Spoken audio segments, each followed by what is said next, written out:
Salut les nerds, c'est comme d'habitude un plaisir de vous revoir et aujourd'hui on a le droit à une grosse surprise. Le géant chinois Alibaba vient de sortir un tout nouveau modèle open source absolument massif. Mesdames et messieurs, roulement de tambour, laissez-moi vous présenter Qwen 3 2507. Alors oui, le nom peut prêter à confusion, mais derrière cette appellation un peu barbare se cache l'un des modèles les plus intéressants du moment. Et surtout, il paraîtrait l'un des plus puissants jamais proposés en open source. On parle ici d'un monstre avec 235 milliards de paramètres totaux, dont 22 milliards actifs. Et surtout, une architecture assez inédite. On n'aurait pas un, mais deux modèles distincts. L'un pour suivre les instructions, Instruct, et l'autre pour raisonner, Thinking. Deux IA spécialisées pour maximiser la qualité dans leurs domaines respectifs. Et j'ai ouï dire que les résultats étaient impressionnants. Que ce soit en raisonnement, en compréhension de texte, en sciences, en génération de code, ou même en créativité, Qwen 3 repousserait les limites. Mieux encore, dans les benchmarks, il surpasse déjà des modèles très réputés comme DeepSeek V3 ou encore Kimi K2, tout en restant entièrement gratuit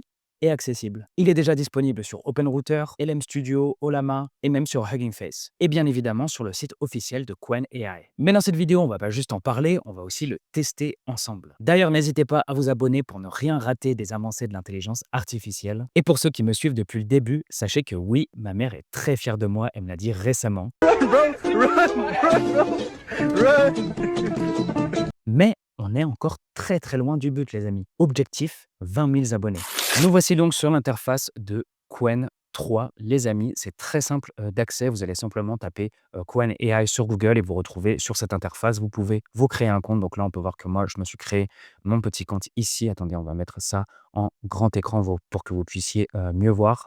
Ici, on peut voir que je me suis créé un compte. Donc là, j'ai accès directement aux paramètres, etc. Vous avez toujours les discussions sur le côté. Donc ça ne change pas sur la plupart des LLM. Et vous allez pouvoir en haut switcher entre les différents modèles possibles.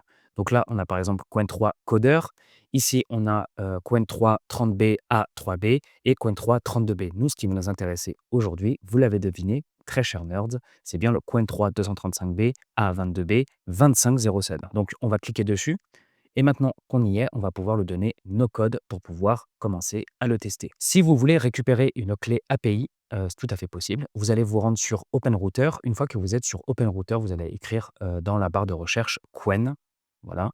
Et vous allez pouvoir accéder au 2507 Free qui est juste ici. Donc, on va cliquer dessus. Comme ça, je vais vous montrer un petit peu plus.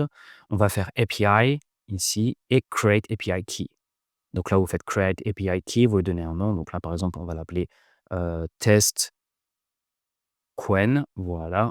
Et on va lui dire, par exemple, non, on va pas lui donner de limite, on va le laisser comme ça. On va faire create. Et là, on peut voir qu'on a accès directement à la clé API gratuite que vous allez pouvoir utiliser sur Visual Studio Code avec Cline, avec RuCode, etc. pour pouvoir coder à votre guise, les amis. D'ailleurs, je pense que prochainement, on va faire une vidéo sur Visual Studio Code avec la clé API de Qwen 3 2507. Je pense que ça peut être super intéressant de voir ce qu'il nous fait. Mais pour l'instant, aujourd'hui, on va se concentrer sur la version du site officiel. Donc là, cette clé API, je vais la supprimer parce que sinon, il y a des petits filous qui vont me la prendre, hein, je vous connais. Non, je rigole, ça m'est jamais arrivé, mais on n'est jamais trop prudent. Donc là, on va faire delete key, OK, et voilà. Et ensuite, on va retourner sur le site de Qwen 3. Donc, on a bien le bon modèle d'activer, on a bien ici comment puis-je vous aider, et on va lui donner notre premier prompt.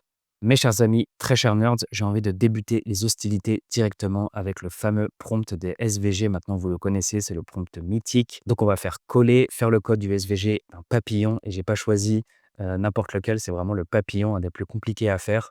Vous avez pu voir que beaucoup de LLM n'arrivent pas à le faire. En tout cas, on va voir si aujourd'hui ça fonctionne. On va faire le code d'un SVG d'un papillon. On va activer le mode de pensée et on va faire entrer et on va attendre le résultat. Franchement, j'ai très très hâte de voir si Qwen 3 peut nous faire quelque chose de potable. En attendant, on va se rendre sur SVG Viewer. Voilà. Tout en douceur, on se retrouve là-dessus. On va enlever le code qui est déjà donné de base et on va attendre que Qwen 3 ait terminé sa réflexion. Normalement, il utilise le nombre maximum de tokens pour cette requête. Voilà, on peut voir que la barre était bien au maximum, donc on est censé avoir la meilleure version possible. On peut voir qu'il a compris la requête, qu'il est au travail. OK, ça a l'air de super bien se passer. L inférieur, corps, antenne, ça m'a l'air beaucoup plus il y a beaucoup plus de code que d'habitude. Normalement, il n'est pas aussi grand, je crois. En tout cas, c'était assez rapide, franchement, ça a l'air pas mal de ce côté-là. Mais encore faut-il voir le résultat, et puis c'est bien ça le plus important, les amis. Donc on va faire copier et là franchement j'espère que ça va être pas mal. On va faire coller. Waouh! Eh ouais, on a un très, très, très beau papillon. Il est vraiment super beau les amis, vous pouvez l'observer ici, les couleurs sont très bien choisies. Les ailes aussi, je trouve qu'elles sont très bien faites. On a des petites antennes. Non franchement, il est excellent. Je valide ce papillon, franchement Coin 3, excellent travail. On va pas perdre de temps, on va passer directement au prompt numéro 2 parce que là, c'était bien de se mettre l'eau à la bouche avec un petit prompt sympathique d'un SVG, d'un papillon, mais là, il va falloir taper dans le dur, c'est-à-dire créer une application web. Donc là, je vais vous lire le prompt. Créer une application web de gestion de tâches responsive avec les fonctionnalités suivantes. Une vue calendrier mensuelle permettant aux utilisateurs de cliquer sur une date pour consulter, ajouter ou modifier les tâches du jour. Et ça, j'y tiens. Vraiment, c'est important. Une interface de liste de tâches UI comprenant les champs suivants, titre de la tâche, date d'échéance, etc. Par exemple, en attente, terminé. Une option pour marquer une tâche comme terminée en un clic, un système de filtrage intelligent pour trier les tâches par date, statut ou priorité, une fonction de rappel automatique, ok, un interface utilisateur moderne et fluide, avec des animations légères pour améliorer l'expérience aussi, parce qu'on veut quand même un design qui est un minimum travaillé, un mode sombre activable pour le confort visuel. Moi, franchement, je suis un fan incontesté de tout ce qui est en mode sombre. Franchement, je le mets dès que c'est possible. Bonus créatif, une vue objective de la semaine, affichant un résumé visuel de tâches clés à accomplir avec barre de progression dynamique. S'il arrive à faire ça, franchement, ça serait génial. S'il arrive à faire la barre de progression dynamique, ça serait vraiment topissime. Rendez cette application intuitive, agréable à utiliser et visuellement engageante pour améliorer la productivité au quotidien.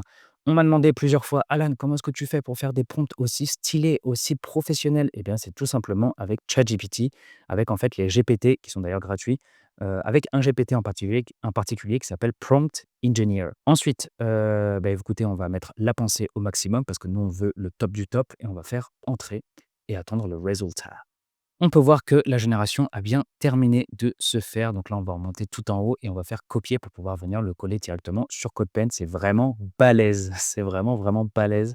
Après, le prompt que j'ai demandé, certes, est un petit peu complexe, mais c'est énorme. Par contre, ça a été très rapide au niveau de la génération. Donc là, on va faire copier, on va se rendre sur CodePen, on va coller ça et on va voir le résultat. Waouh! Tax flow, excellent, excellent. Organize your day, achieve your goals. Tac, tac, tac. Par contre, j'ai pas précisé à le faire en français, donc là, il me l'a fait en anglais, mais bon, c'est pas très, très grave. On est bien en juillet 2025, on est le 23 ici. Oui, nous sommes bien le 23 exactement. Task is donc ici, on a les tâches qu'on va pouvoir ajouter, j'imagine. Donc là, par exemple, on va lui dire, sortir le chien. On va lui dire qu'on va faire ça demain, donc là, le 24. On va lui dire que c'est très important et on va lui dire que c'est pour other. Donc c'est ni pour la santé, ni pour le travail, c'est bien pour other. Donc là, pour l'instant, toutes les règles sont respectées. Par contre, il y a pas la fonctionnalité que j'avais demandé, c'est-à-dire, le mode sombre, c'est assez dommage. Par contre, tout le reste y est et ça a l'air vraiment très sympathique. Donc là, on va faire add the task. On peut voir qu'ici, ça arrive directement. C'est super bien fait. Franchement, j'adore le design, j'adore comment c'est fluide et tout. Là, on peut voir qu'on a bien jeudi 24 juillet. On peut voir que c'est high, que c'est bien en rouge. Donc ça, c'est très intéressant parce qu'on peut voir que c'est une note qui est importante. Donc on le voit en rouge. Ici, c'est other, donc c'est ni santé, c'est ni travail. On va pouvoir la modifier. Donc là, imaginons que en fait, j'ai pas envie de sortir le chien, j'ai envie de sortir le chat. On va faire update the task. Et là, on peut voir qu'on a bien sortir le chat à la place. On va pouvoir la supprimer, ce qu'on ne va pas faire maintenant, parce que j'ai envie de voir si la barre de progrès fonctionne. Et oui, c'était ça le plus important. Donc là, on va faire sortir le chat. Et voilà, la barre de progrès a bien été remplie. Pourquoi est-ce que j'ai voulu rajouter cette barre de progrès? Parce qu'en gros, ça gamifie un petit peu votre journée. Si vous avez 5-6 tâches très importantes, vous les faites une par une et petit à petit, vous voyez la barre progresser comme si vous étiez dans un jeu vidéo et que vous allez devoir passer au niveau prochain. Donc, j'aime beaucoup ce concept. Franchement, c'est un truc que j'aime bien de gamifier un petit peu la vie du quotidien. Et ici, vous avez des astuces de productivité. Voilà. Donc, honnêtement, les amis, là, on est sur un banger. C'est vraiment très, très, très bien fait. Vous me direz ce que vous en pensez en commentaire. En tout cas, moi, je suis cookie par le résultat. On l'a testé sur le SVG, c'est du très bon travail. On l'a testé sur le code pour pouvoir faire la web app. Maintenant, on va le tester sur quelque chose de différent. Ça va être la logique. Donc là, on a un fermier possède un renard, une poule et un sac de grains. Il doit traverser la rivière, mais son bateau est assez petit pour ne transporter qu'un seul de ces éléments à la fois. Normalement, vous connaissez celle-ci, elle n'est pas facile. Donc là, je veux lui donner et on va voir comment est-ce qu'il va réfléchir étape par étape pour nous apporter une réponse qui est logique. Et surtout, on veut voir le processus. En fait, c'est ça qui va être le plus important. Attention, s'il laisse le renard seul avec la poule, le renard mangera la poule. S'il laisse la poule seule avec le sac de grains, la poule mangera le grain. Comment le fermier peut-il faire pour traverser la rivière à tous les trois en toute sécurité? Donc là, on va faire entrer.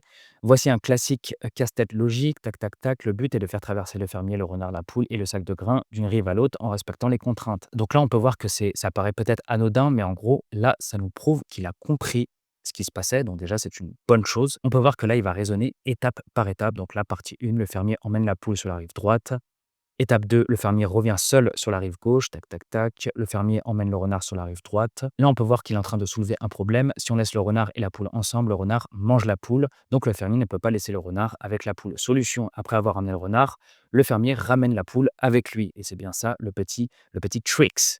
Donc, la correction, le fermier emmène le renard sur la rive droite, puis ramène la poule avec lui. Ensuite, étape 4, le fermier laisse la poule sur la rive gauche et emmène le sac de grains sur la rive droite. OK. En cinquième, le fermier revient seul sur la rive gauche. Ensuite, le fermier emmène la poule sur la rive droite. Et là, on peut voir qu'on arrive à l'étape finale, c'est-à-dire tout le monde est arrivé en sécurité. Ici, on peut voir qu'on est un petit peu dans un espèce de processus de réflexion qui est très intéressant à voir. Mais j'aime beaucoup ce qu'il nous propose juste après, c'est-à-dire le résumé des traversées. Et là, franchement, on a vraiment une vision d'ensemble très rapide. On va pouvoir comprendre un petit peu son raisonnement. Par exemple, en numéro 1, à l'aller, fermier plus poule, rive droite. Retour, fermier seul, rive gauche, tac, tac, tac. Et là, on arrive bien à l'objectif atteint. Tous ont traversé sans que le renard mange la poule, ni la poule mange le grain. Donc, au niveau de la logique et du raisonnement, ça m'a l'air vraiment très, très qualitatif. J'aime beaucoup la façon dont on a répondu à cette question. D'ailleurs, n'hésitez pas à me dire si vous avez d'autres prompts à lui donner de ce style pour les prochains LLM que je vais tester dans le futur. Ça peut être vraiment super intéressant. Nous allons lui demander de générer une landing page pour un site e-commerce qui va vendre des jouets pour enfants, qui va s'appeler Toy Mania, avec un beau design qui va plaire aux enfants du coup. Et je vais lui demander de faire une belle page complète. Là, je fais exprès de le diriger un minimum en lui donnant un prompt assez basique en soi, seulement 2 lignes avec juste fais-moi une belle page complète pour essayer de titiller un petit peu sa créativité et voir ce qu'il va nous proposer de lui-même. C'est ça qui va être très intéressant. Donc là, on va faire entrer et on va attendre le résultat. Et voici notre page web Toy Mania qui a bien été générée. C'est vraiment des couleurs qui sont fun, qui rappellent l'enfance. On a bien un beau header avec un petit logo qui est certes assez simpliste, mais qui fait l'affaire. Toy Mania avec une bonne police, je trouve assez fun, que j'aime bien aussi. Catégorie produit, avis, contact. Donc là, pour le header, en tout cas, tout est carré. Si on descend un peu plus, découvrez le monde magique des jouets. Super. On a bien le petit call to action avec la petite animation de flottement quand on vient mettre le curseur dessus. C'est dommage, par contre, l'image qui est censée être ici ne s'affiche pas, mais on peut imaginer que s'il y avait une belle image de jouet juste ici, franchement, ça rendrait super bien. On va descendre un petit peu. Pourquoi choisir Toymania? Livraison express, matériaux durables, service client, garantie 30 jours. Les animations, elles sont nickel. Si on veut rentrer un peu plus dans le détail, je dirais aussi que le choix des polices est aussi très bien choisi. Donc là, on va descendre, on arrive dans catégorie. C'est vraiment dommage que les images ne s'affichent pas correctement. Ça, franchement, ça pique les yeux.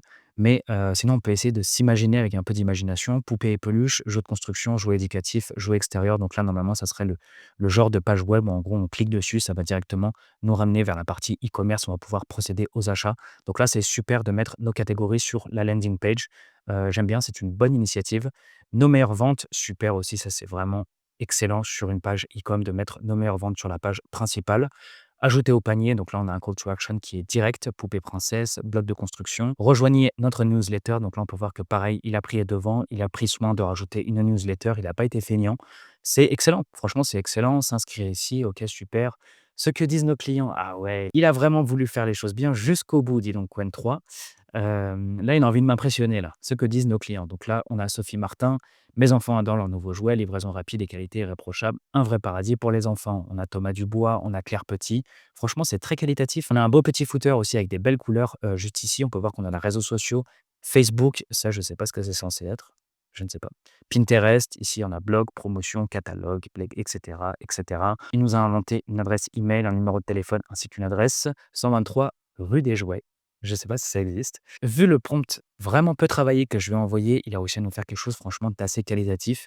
N'hésitez pas à me dire ce que vous en pensez en commentaire, si vous avez apprécié ou pas cette création de landing page. Voilà les amis, n'hésitez pas à faire vos propres tests, à me dire en commentaire ce que vous avez créé, ce que vous avez fait, ce que vous en avez pensé. Et nous, on se retrouve très très vite prochainement pour une nouvelle vidéo. Je vous fais des gros bisous. Ciao.